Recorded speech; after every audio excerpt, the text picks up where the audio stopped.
At the height of his fame, newspaper publisher William Randolph Hearst poured his fortune into a California castle. What tourists don't see is the sprawling ranch Hearst passed down to his descendants. John Blackstone went on a private tour you'll see only on CBS This Morning. Hearst Castle is still a surprising sight on California's Central Coast. Built nearly a century ago by media baron William Randolph Hearst, it became an over-the-top showcase for his European art and antiques. There was nowhere he'd rather be and no way he'd rather live. Victoria Kastner has been the castle's historian for 34 years. In a new book, Hearst Ranch, Family, Land, and Legacy, she looks beyond the castle at the vast ranch that Hearst kept around it. He had his mother's love of art and architecture at the top of the hill, and he had his father's love of land and ranching in all the acres around the castle. The castle was donated by the Hearst family to the state of California in 1957. But the family still owns the 80,000-acre ranch and the buildings on it, many older than the castle. I was stunned when I started researching this book on the Hearst Ranch and gaining access to family archives and seeing photographs that no one had ever seen. The ranch has its own private landing strip. That's where we met Stephen Hearst, who now runs the ranch. He's a great-grandson of William Randolph Hearst. I mean, W.R. never called it, come to the castle. He said, come to the ranch. So it was really all about the ranch.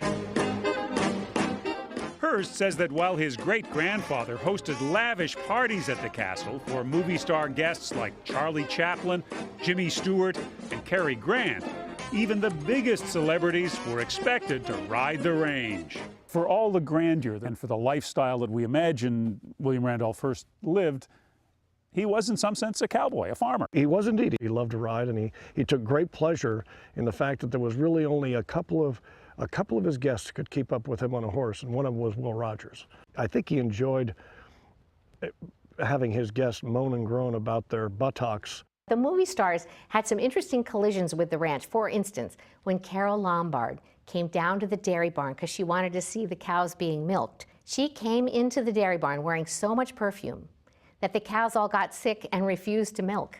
The ranch has changed little in a century. It's the largest working cattle ranch on the California coast. Manhattan fits inside this property 5 times. So if you think New York is big, look around. Even touring by car can make for a long ride. But we could drive all day and still be in the ranch. Yes, you could drive for, 309 miles, as far as you can see. And as far as the eye can see, Steve Hearst has guaranteed this will always be a ranch.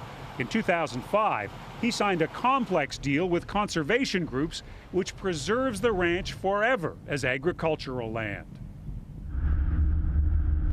3,000 Hearst cattle provide grass-fed beef that the family supplies to Whole Foods markets. You're not only preserving the land, it strikes me, in some ways you're preserving the vocation of cowboy as well. And that is no small issue. It's actually a way of life here, and these guys are right out of central casting. 5 generations of wranglers have worked here, many born and raised on Hearst land. Ranch managers still live in homes in the property designed by William Randolph Hearst's original architect, Julia Morgan. This is the dairy barn. Not really a barn anymore. Well, it's still a barn, but there's not a lot of dairy involved. Those are not hunting trophies mounted on the wall. They are some of the exotic animals Hearst once kept here. Back in the 30s and 40s, he had the largest private zoo in the world.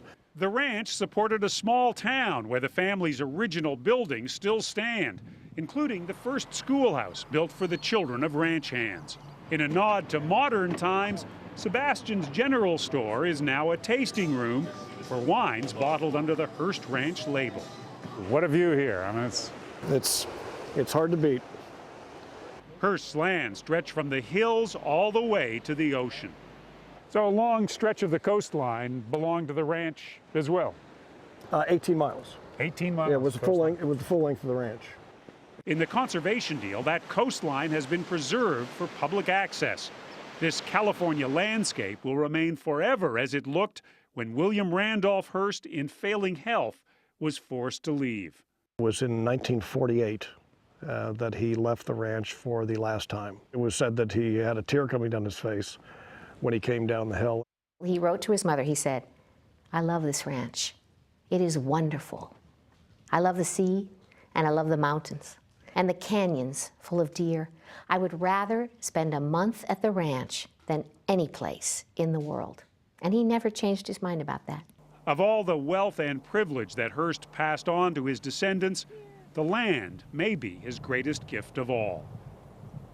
For CBS This Morning, John Blackstone, San Simeon, California. Great story. Everything about William Randolph Hearst was larger than life. His passion, his property, his newspapers, his friends, his girlfriend, so much so they made a movie about his life called Citizen Kane. Yeah.